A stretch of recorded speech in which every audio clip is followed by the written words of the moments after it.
سریال رسوایی شیخ مفید زمان. مدتی قبل کلیپی در شبکه جهانی وصال حق پخش شد مبنی بر اینکه جناب آخوند قزوینی سخنان امام قرطبی را در تفسیرش تحریف نموده. آخوند قزوینی با تدلیس میگوید امام قرطبی قائل به این بوده که زکات به صدقه نافله اطلاق می شود.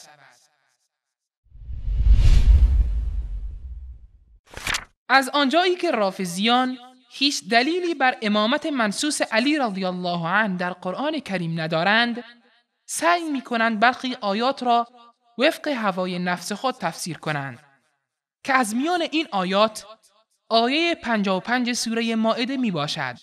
اما از آنجایی که در آیه لفظ زکات آمده و علی رضی الله عنه کسی نبوده که زکات بر ایشان واجب باشد، سعی می کنند وانمود کنند که لفظ زکات به صدقه مستحبی هم اطلاق می شود و با دروغ و تدلیس این قول را به ائمه اهل سنت نسبت می دهند.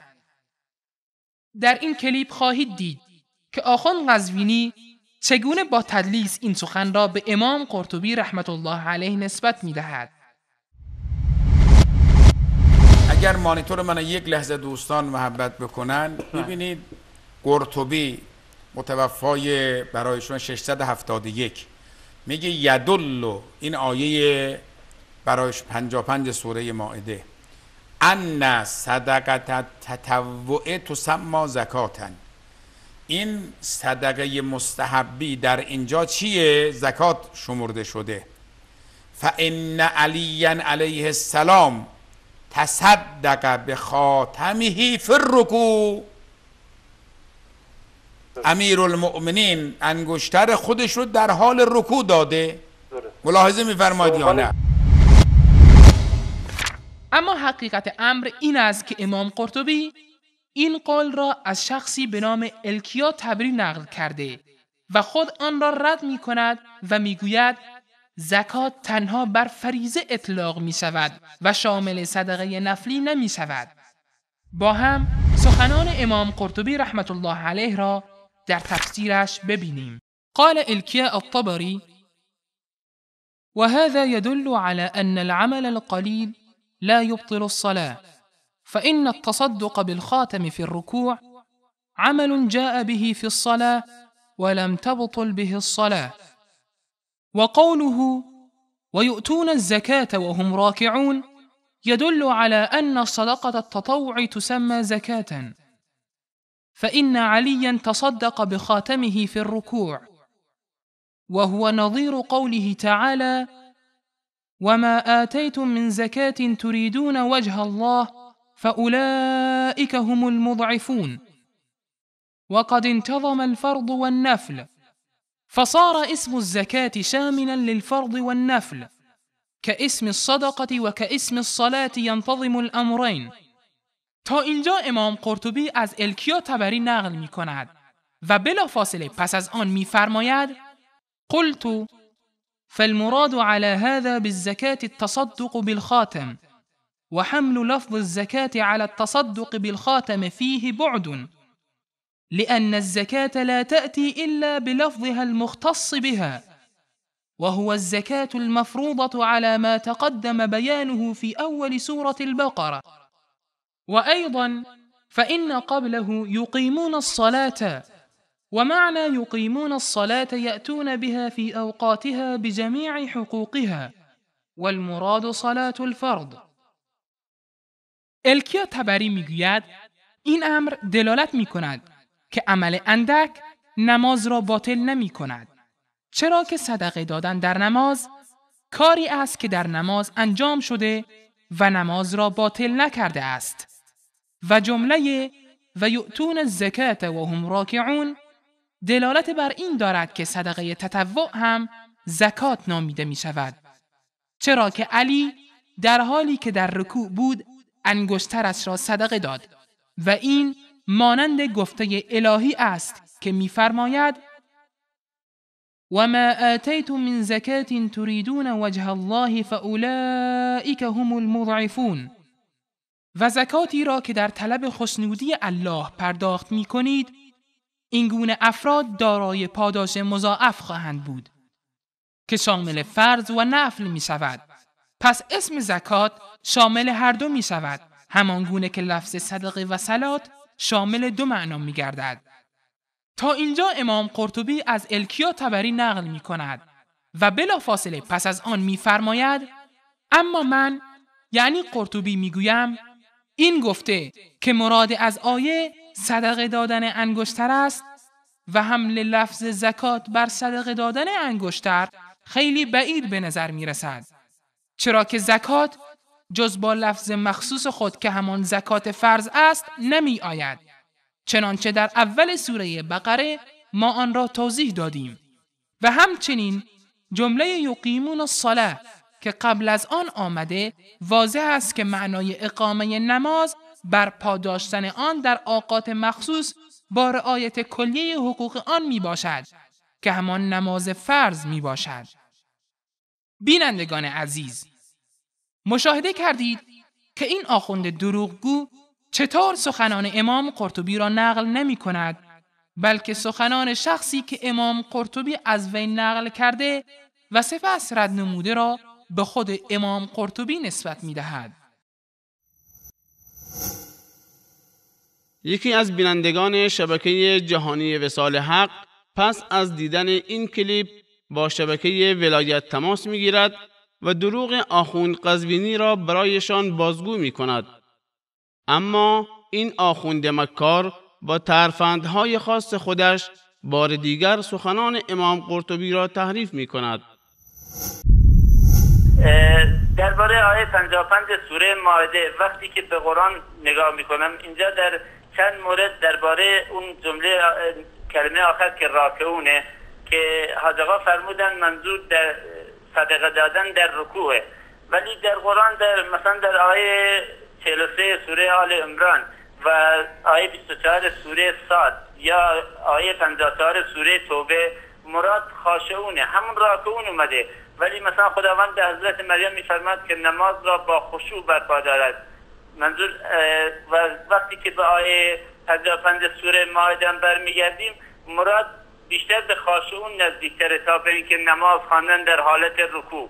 و اون صدقه ای که حاجا فرمودن اون مراد از زکات صدقه است و گفتن حدیثی است از امام قرطبی در این مورد، ولی در یکی از شبکات که پخش کردن گفتن آقای قرطبی این حدیث رو نقل کردن از شخصی به نام طبری و بعداً رد کردن که مراد ایشون نظر داشت، یعنی آقای طبری نظر داشتن که مراد از این زکات در اینجا صدقه است و امام قرطبی گفتن که نخیر، این زکات مثل نماز واجبه و این زکات مراد در اینجا صدقه نیست. و گفتم که آقای قزوینی اینو نخوندن، فقط گفتن که آقای قرطبی اینجوری فرمودن و نقل قول کردن، ولی آقای قرطبی این نظر رو رد کردن. خواستم یه توضیح در این مورد بدن آقای قزوینی و من ببین آقا ابوالفضل شما الان روی خطم هستید، فرمودید که عبارت آقای قرطبی را کامل نقل نکردید. عزیز دل من شما ببینید این کتاب تفسیر قرطبی هست، دوستان مانیتور من محبت کنن میتونن بله البته من ارتباط چیزم قطع شده با اتاق رژی، اگر محبت کنن مشکل کجا هست و یا مسنجر من قطع شده. الا ای حالم ببین عزیز دل من این انما ولیکم الله و رسوله که چی هست و چی نیست این ببینید. و یؤتون الزکا و هم راکعون یدل علی ان صدقه تطوع تسمى زکاتا. این عبارت آقای قرطبی از کسی هم نقل نمیکنه. عزیز من یه مقداری در نقل ها دقت بفرمایید. این که مثلا بعضی از افراد میگن میشنوید، اینها را من خب حضرت علی هر وقت اومدید روی خط مؤدب حرف زدید و واقعا ما به وجود شما عزیزانی که اینطور مؤدبانه حرف میزنید واقعا افتخار میکنیم و تشکر میکنیم از شما. نظر لطف شما. بله ببینید این عبارت خود قرآن از کسی هم نقل نمیکنه. یدل علی ان صدقه تطوع تسمى زکاتا فان علیا تصدق بخاتمه فی الرکوع. علی ابن ابی طالب انگشتر خودش رو در رکوع برای شما عرض کنم صدقه دادن. ببین عزیز من، بعد و هو نظیر قوله تعالی و ما آتیتم من زکات تریدون وجه الله. هرچه در راه خدا زکات یعنی صدقه، نه زکات به معنای زکات مالی واجبی. بعد شما بریم صفحه بعدش، باز اینجا ایشون مفصل میاد این بحث رو مطرح میکنه، میگه اینجا کلمه زکات به عنوان زکات مفروض نیست، زکات برای شما عرض کنم مستحبی است. و هم راکعون هم ای نر و قیل افرد الرکوع به ذکر تشریفاً، که راکعون رکوعه نه به معنای خشوع. خب دیگه خدای عالم که عزیز من بهتر از ما میتونست و هم خاشعون می آورد در اینجا. یقیمون الصلات، نماز میخوانن، و یعطون الزکات و هم راکعون. بعد ایشون میگه تضمنت جواز العمل الیسیر فی الصلات، این که آدم در نماز یک کار کمی انجام بده منافات با نماز ندارن. بعد ببینید برادر من دارم میام تا ایشون میاد آیه 56، هیچ نقلی هم که بیاد رد کنه اینجا ما ندیدیم، مگر اینکه شما یه چاپی از امام قرطبی داشته باشید. اگر بزرگواری کنید این چاپی که شما دارید با اینی که این نرم افزارم نرم افزارید عزیز من در خود عربستان سعودی جانشگاه مدینه منوره این رو برای شما عرض کنم تنظیم کرده و در اختیار مردم قرار داده. نرم افزار شیعه هم نیست که شما بگید آقا شاید مثلا چنان کرده. پس از تحریف دوباره این سخنان، شبکه وصال حق در برنامه آن روی سکه از این خیانت بار دیگر پرده برداری کرد. ما هم خدا رو شکر میکنیم که همین دو سه تا شبکه به قولیشون وهابی است که اینا رو داره اینطوری مفتضح میکنه. من تماسی که به شبکه ولایت یکی از برادران عزیز اهل سنت گرفته بودن رو پخش میکنم و دوستان دقت بکنن. من نمیخوام هیچ گونه از مصادر اهل سنت رو نشون بدم در لابلای پخش این کلیپ، فقط شما توجه بکنید به صفحه تلویزیون و من جواب دروغ‌هاشو و اثبات دروغگویی آیت الله قزوینی رو از خود همین کلیپی که در شبکه خودشون پخش شده انشالله برای شما عزیزان ثابت خواهم کرد. ببین آقا ابوالفضل شما الان روی خطم هستید، فرمودید که عبارت آقای قرطبی را کامل نقل نکردید. عزیز دل من شما ببین این کتاب تفسیر قرطبی هست، دوستان مانیتور من محبت کنن میتونن بله البته من ارتباط چیزم قطع شده با اتاق رژی، اگر محبت کنن مشکل کجا هست و یا مسنجر من قطع شده. اینجا یک نکته رو اشاره بکنم که اینا دو سه نفر دارن اون پشت سر با طریق یاهو مسنجر که بعضی از کلیپاشون هم لو رفته با صفحه مانیتورشون که حالا ان شاءالله در آینده هم پخش خواهیم کرد. ما بعضی تصاویر داریم که کسانی هست که این پشت سر بهش براش تایپ میکنه و بهش آدرس میده که فلان صفحه فلان جد از دوستان خودشون هستن. متاسفانه از شانس بعدش امروز این ارتباط یاهو مسنجرش هم قطع شده بوده. اینجا ادامه کلیپ رو ببینیم. لا ای حالن ببین عزیز دل من، این انما ولیکم الله و رسوله که چی هست و چی نیست این ببینید. و یعطون الزکا و هم راکعون یدل علی ان صدقه تطوع تسمى زکاتا. این عبارت آقای قرطبی، از کسی هم نقل نمیکنه عزیز من.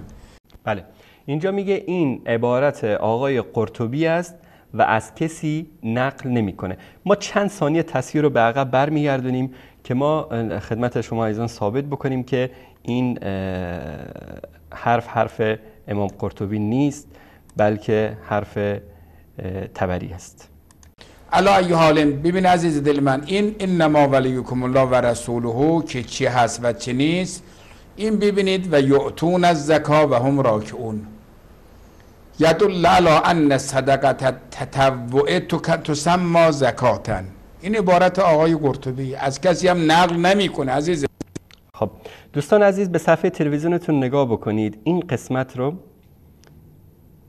این قسمت رو قال الکیا الطبری، این آخوند مکار دروغگو میگه که این و یؤتون الزکات و هم راکعون يدل ان الصدقه التطوع تسمى الزکات فان علیا تصدق بخاتمی فی الرکوع.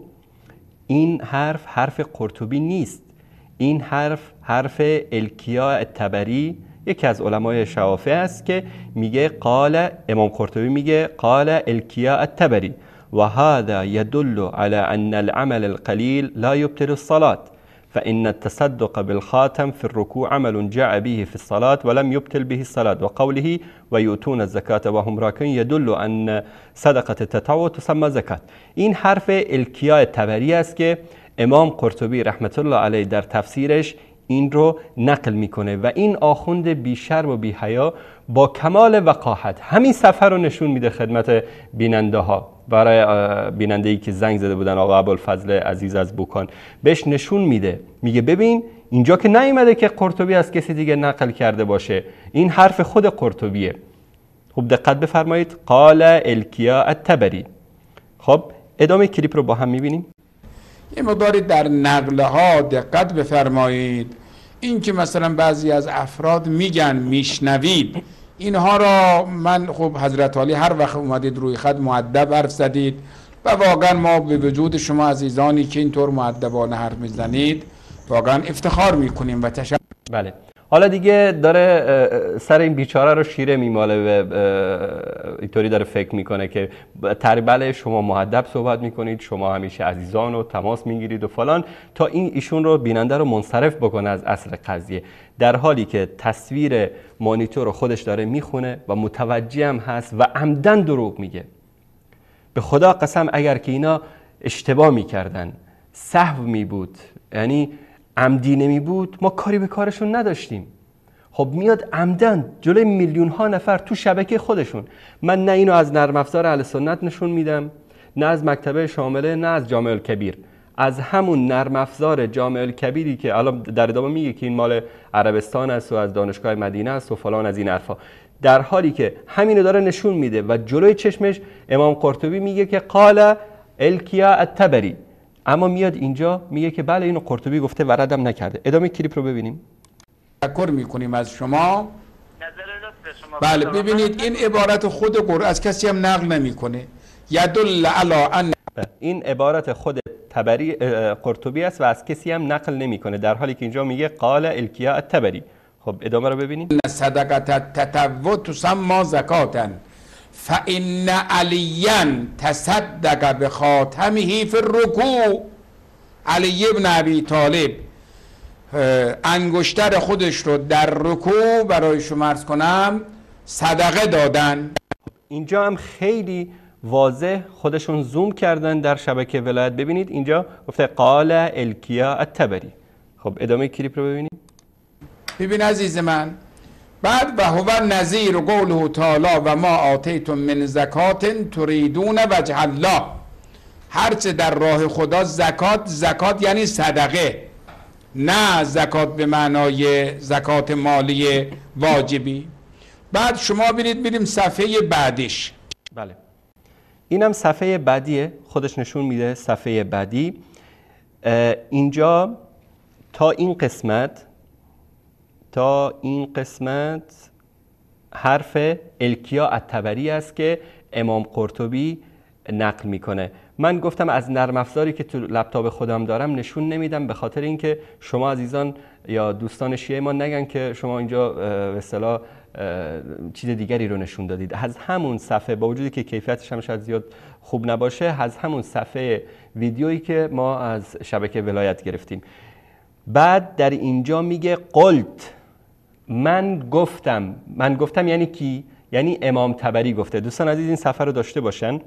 تا این قسمت حرف الکیا الطبری رو در مورد این که در این آیه منظور از زکات صدقه نافله هست، صدقه است و نه زکات فرضی که همه میشناسیم، تا این قسمت این ادعای الکیا الطبری رو امام قرطبی نقل میکنه. بعد از اون میگه که قلت، اما من میگویم. من چی میگم؟ فالمراد على هذا بالزکات التصدق بالخاتم، اگر که مراد از اینجا از زکات این صدقه دادن خاتم باشه، اون انگشتر باشه، و حمل لفظ زکات علی التصدق، و این که ما این زکات رو بیاریم ترجمه بکنیم یا معنی بکنیم به صدقه، فی بعد، این دور از واقعیته، دور از حقیقته. این حرف امام قرطبی هست. میگه اگر کسی بیاد این انگشتر رو که زکات یوتون از زکات و عمره که اون این زکات رو ترجمه بکنه یا معنی بکنه به صدقه نافله، فیه بعد. دوستان عزیز این صفحه رو نشون بدن. فالمراد على هذا بالزكاة التصدق بالخاتم و حمل لفظ الزکات على التصدق بالخاتم فیه بعد، در حالی که این بعید به نظر میرسه، دور است از واقعیت. لأن الزکات لا تأتی الا بلفظها، زیرا که در قرآن وقتی که زکات ذکر میشه، زکات معنیش همون زکات فریضه و واجبی است که بر مسلمان ها فرض است. و هو زکات المفروضه، و همون زکاتی است که بر ما فرض شده است. علی ما تقدم بیانه فی اول سوره البقره، همونطوری که ما در اول سوره بقره این رو توضیح دادیم و بیان کردیم. فإن قبله یقیمون الصلاة، چون قبل از این آیه یقیمون الصلاة و یؤتون الزکات و هم راکعون، یقیمون الصلاة چون قبل از این ذکر شده، و معنی یقیمون الصلاة یعنی معنیش اینه که نماز همه اینو میدونن که منظور در اینجا نماز خواندنه. یأتون بها فی اوقاتها بجمیع حقوقها، منظور اینه که نماز را میخوانند در همون اوقاتش، در همون 5 وقتش، و همه اون فرائض و واجباتی که در نماز و سننی که داره انجام میدن. و المراد الصلاة الفرض، که منظور از اینجا نماز فرض است. ثم قال و هم راکعون ای نفل و قلیل، افرد الرکوع بالذکر تشریفا، و قیل المؤمنون وقت نزول آیه کانو بین، تا آخر این مطلب که حالا من انشالله سعی میکنم در مکتب شامل خودم نشون بدم، در حالی که ما میخواستیم فقط از خود ویدیویی که از شبکه ولایت پخش شده نشون بدیم. اما ببینید که اینجا کلمه قلت، یعنی امام طبری میگه که من میگویم که مراد از این زکات تصدق بالخاتم زکات فرض، منظور از زکاتی که در اینجا ذکر شده زکات فرض است، نه زکات نفلی و صدقه نفلی و صدقه که مردم همینطوری غیر از زکات میدن. این رو هرگز بهش توجه نمیکنه و نمیخونه. ادامه کلیپ رو با هم ببینیم. باز اینجا ایشون مفصل میاد این بحث رو مطرح میکنه، میگه اینجا کلمه زکات به عنوان زکات مفروض نیست. دروغ میگه امام. ببینید در اینجا امام قرطبی میگه فالمراد علی هذا بالزکات تصدق بالخاتم و حمل لفظ الزکات علی تصدق بالخاتم فی بعد لان الزکات لا تأتی الا بلفظها المختص بها و هو زکات المفروضه. میگه اینجا که زکات ذکر شده منظور همون زکات فرض و واجبی است که بر هر مؤمن و مسلمان فرض است، جز ارکان اسلام هست. میگه نه، با وقاحت تمام صفحه رو نشون میده، اما میاد لفظ رو تعریف میکنه و چیز دیگه میخونه، مثل سخنان مرسی رو که در ایران اشتباه ترجمه کردن. یک بار دیگه این صفحه رو ببینید. واجبی. بعد شما بریم صفحه بعدش، باز اینجا ایشون مفصل میاد این بحث رو مطرح میکنه، میگه اینجا کلمه زکات به عنوان زکات مفروض نیست، زکات برای شما عرض کنم مستحبی است. و هم راکعون هم ای نه و قیل افرد الرکوع به ذکر تشریفا، که راکعون رکوعه نه به معنای خشوع. خب دیگه خدای عالم که عزیز من بهتر از ما میتونست و هم خاشعون می آورد در اینجا. یقیمون الصلات، نماز میخوانن، و یؤتون الزکات و هم راکعون. بعد ایشون میگه تضمنت جواز العمل الیسیر فی الصلات، این که آدم در نماز یه کار کمی انجام بده منافات با نماز ندارد. خب اینجا هم دروغ میگه، یک دروغ که اونجا حرف الکیاتبری رو نسبت داد به امام قرطبی. این ادامه این مطلب که و یؤتون الزکات و هم راکعون تضمنت جواز العمل الیسیر فی الصلات، این هم حرف امام قرطبی نیست. این حرف کیه؟ و قال ابن خویز من داد. ابن خویز منداد یک شخص دیگری است که امام قرطبی ازش نقل میکنه که اون گفته که و یؤتون الزکات و هم راکعون این تضمنت جواز العمل اليسير في الصلاة و ذلك ان هذا خرج مخرج المتن. این الفاظ امام قرطبی نیست، الفاظ شخص دیگری است که اسمش خویز ابن خویز منداد هست. خدا کنه که من اسمش رو درست تلفظ کرده باشم. جملات اول از الکیا طبری بود و ردش میکنه امام قرطبی، بعد از ابن خویز در اینجا نقل میکنه که اینا رو همه رو این آخوند دروغگوی حیله‌گر مکار نسبت میده به کی؟ به امام قرطبی. و این از چون دینشون، مذهبشون، عقیدهشون اینو بهشون میگه که دروغ بگید، بهتان بزنید، غیبت بکنید، هرچی از دلتون میخواد انجام بدید و همه هم در آخر بنویسید به پای امام زمان اینجیم. خب ادامه این کلیپ رو ببینیم. کار کمی انجام بده منافات با نماز ندارن. بعد ببینید برادر من دارم میام تا ایشون میاد آیه 56 هیچ نقلی هم که بیاد رد کنه اینجا ما ندیدیم، مگر اینکه شما یه چاپی از امام قرطبی داشته باشید. اگر بزرگواری کنید این چاپی که شما دارید با اینی که این نرم افزارم نرم افزارید عزیز من در خود عربستان سعودی جانشگاه مدینه منوره این رو برای شما عرض کنم تنظیم کرده و در اختیار مردم قرار داده. نرم افزار شیعه هم نیست که شما بگید آقا شاید مثلا چنان کرده. بله این بود کلیپ تماس این بیننده عزیزی که زنگ زده بودن و الحمدلله چهره واقعی این آخوند خبیث رافضی رو آشکار کردن برای همه مسلمان ها. پس از این که بیننده متوجه می شود این آخوند حیله‌گر چگونه سرش را کلاه گذاشته، بار دیگر با شبکه قزوینی تماس می گیرد و می گوید شما به من دروغ گفتید. اما آخوند مکار وقتی می فهمد رسوا شده به بهانه تماس های بینندگان و کمبود وقت و از جواب دادن فرار می کند و به این بیننده می گوید شما پنجشنبه با ما تماس بگیرید. جناب آقا ابوالفضل از بوکار اگر صدای بنده رو دارید سلام و عرض ادب داریم خدمت شما. بسم الله، السلام علیکم و رحمت الله. سلام آقای محسنی. و علیکم السلام آقا ابوالفضل. یه سلام هم دارم خدمت آقای بزرگوار و یک گلایه بسیار بزرگ از ایشون دارم. بله. آیه قزوینی یه سوالی داشتم قصدی که سوال بپرسم. جلسه بعد همین برنامه من از شما یه سوالی کردم درباره تفسیر امام قرطبی، ولی وقتی که من الان برنامه ضبط شما رو دارم شما گفتید که این نقل قول مقصود آقای قرطبیه. دقیقا الان کلام جلوی روم همون کلامی که شما آوردید رو صفحه مانیتور. بله.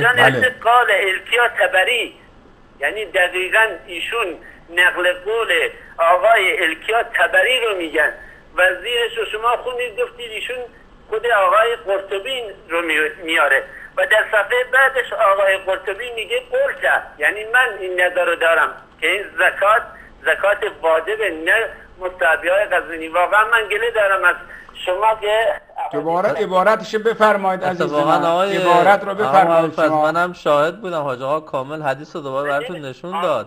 آیه محسنی حدیث آوردن، منم الان دقیقا همون کامپیوترم جلوی رومه که میگه قال اب نداره یه بار دیگه دوباره عبارتش بفرمایید مردمم ببینن دیگه. حالا ما که نمیگیم اگر اشتباه کردیم میگیم ما اشتباه کردیم که هزینه نداره. آقا ابوالفضل که روی چشم یک لحظه اجازه بدید آیه بفرمایید عبارتش دو تا سه تا کلمه بده، من همون دو تا سه تا کلمه رو بیارم تو کامپیوتر برادر عزیزم.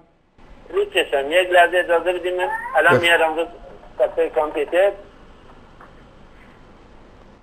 ما الان فرصتمون فقط 5 دقیقه پایان وقتمون هست. سوالم داشتن دوستان. بله یکی دو تا سوال دیگه هم بودن که بعد اینو مطرح کنیم. این رو آقا ابوالفضل عزیز شما بزرگواری کنید، این رو ما شب جمعه در خدمت شما هستیم. یه کمی بزرگواری کنید، زودتر زنگ بزنید. الان ببینید آخر وقته، 5 دقیقه به آخر وقت مانده. شما بزرگواری کنید اون جمله‌ای که حضرت علی پیدا کرد از کامپیوتر 2 تا 3 تا کلمش رو بگید، ما اینجا میاریم تمام مردم هم ببینن. آقا ابوالفضل عزیز، اگر ما اشتباه کردیم میگیم آقا اشتباه کردیم، اینکه به قول نقصی نیست، اعتراف به اشتباه فضل از دیدگاه ما، نه اینکه نقص باشه. بعد فرمایش حضرت علی را میشنویم، عرایض خودمون را اینجا مردم میبینن، در خدمت شما هستیم. بله درست شد. و 2 روز پس از این برنامه بیننده عزیز آقای ابوالفضل از بوکان با شبکه جهانی وصال حق تماس میگیرد و از روشنگری شبکه تشکر میکند. بله سلام علیکم، بفرمایید. سلام، خسته نباشید. سلامت باشید بیننده گرامی. میخواستم در برنامه شرکت کنم. بفرمایید، صدا شما داره پخش میشه بیننده گرامی. سلام آقای انصاری. علیکم السلام. از بوکان. بفرمایید آقا ابوالفضل عزیز. من خیلی تشکر میکنم از برنامه‌های خوب و آموزنده‌تون. فقط دوست داشتم با شما صحبت کنم و تشکر کنم از اون روشنگری که کردید. من خود اون نکته توجه نکرده بودم، واقعا چشم منم روشن کردید شما به نکته. و من اون شب به آقای قزوینی هم زنگ زدم و بهش هم گفتم و تهدید کردن قرار پنجشنبه شب بیام و جوابگو بشن انشاءالله. انشالله. صدای شما را قطع کردن، من کلیپشو دارم پخش میکنم. هفته گذشته که شما زنگ زدید همون سفر رو نشون داد و خلاصه دروغ‌هایی گفت، اما دیشب که شما تماس گرفتید پریشب صدای شما رو قطع کردن و گفتن که وقت نداریم و روز پنجشنبه، و یقین بدانید که روز پنجشنبه هم حرفی برای گفتن ندارن. بله درسته. و اون شب خودشون سریع کلیپ رو اون حدیث امام قرطبی رو آوردن، ولی دیشب از من میخواستن که براشون بگم که چی رو بیارن. گفتم خودتون که آوردید دوباره بیارید و گفتن که وقت کمه و صدای من رو قطع کردم. من فقط خواستم ازتون تشکر کنم برای این نکته که من با اطمینان به احادیث ایشون نگاه کردم، ولی باید این سری همیشه با سوی زن بهش نگاه کنم و منتظر باشم که ببینم کجا رو قیچی کردم. تشکر از شما. و آقا ابوالفضل عزیز، ما هدیه‌ای برای شما در نظر گرفتیم، انشالله اسم کاملتون و آدرستون رو برای ما ایمیل بکنید تا براتون بفرستیم. روی چشم آقای انصاری. فامیلی من میخواد بگم چون نه رو تلفن نگید، بهتره رو چیز بفرستید برامون. شماره تلفنتون رو بذارید رو ایمیل بذارید، ما خودمون تماس میگیریم با شما. روی چشم. ممنونم آقای انصاری. تشکر از شما. شما واسه ما خودش هدیه بزرگیه. سلامت باشید. من بازم از شبکه شما تشکر میکنم. سلامت باشید. تشکر از شما. الله متعال حفظتون کنه. تشکر از شما برادر عزیز. جزاکم الله. خدا حیاکم الله. خدا نگهدارتون. تماس بیننده رو قطع کرد و در حالی که در اثناء صحبت آقای ابوالفضل داشت جستجو میکرد، صفحه جلوش اومد و دید که مچش رو گرفته بیننده، ادامه چیز رو نخوند و پنهان کرد. همین مطلب رو ما هفته گذشته هم نشون دادیم. به مجرد اینکه آقا ابوالفضل بیان میکنه اون موضوع رو، ایشون در همون چند ثانیه میاد نشون میده چیز رو، این مطلب رو از کتاب تفسیر امام قرطبی، ولکن با کمال وقاحت میاد دوباره تلبیس میکنه. دوستان عزیز، اگر من این همون قسمت رو بیارم خدمت شما عزیزان. بله دوستان نشون بدن صدا تصویر رو. و اون صدقه ای که حاضرها فرمودن اون مراد از زکات صدقه است و گفتن حدیثی است از امام قرطبی در این مورد، ولی در یکی از شبکات که پخش کردن گفتن آقای قرطبی این حدیث رو نقل کردن از شخصی به نام تبری و بعداً رد کردن که مراد ایشون نظر داشتن، یعنی آقای تبری نظر داشتن که مراد از این زکات در اینجا صدقه است و امام قرطبی گفتن که نخیر، این زکات مثل نماز واجبه و این زکات مراد در اینجا صدقه نیست. و گفتم که آقای قزوینی اینو نخوندن، فقط گفتن که آقای قرطبی اینجوری فرمودن و نقل قول کردن، ولی آقای قرطبی این نظر رو رد کردن. خواستم یه توضیح در این مورد بدن آقای قزوینی و روی چشم. ببین آقا ابوالفضل عزیز، شما الان روی خطم هستید، فرمودید که عبارت آقای قرطبی را کامل نقل نکردید، عزیز دل من شما ببینید این کتاب تفسیر قرطبی هست. دوستان مانیتور من محبت کنن، میتونن بله. تا روز پنجشنبه منتظر هستیم که اگر واقعاً اشتباه کرده این آخوند و عمدن دروغ نگفته، بیاد تو شبکه ولایت و معذرت بخواد، بگه اشتباه کردم، این حرف امام قرطبی نبوده، حرف الکیا طبری بوده و امیدوار هستم که وصل بکنن آقا ابوالفضل رو. همانطوری که ما یعنی قبلا هم تجربه ثابت کرده، دیگه از این به بعد آقا ابوالفضل عزیز دیگه تو بلک لیست رفتن تو شبکه ولایت و ایشون رو فکر نکنم دفعه دیگه وصل بکنن. و صدها پنجشنبه دیگر خواهد آمد، ولی دریغ از یک جواب.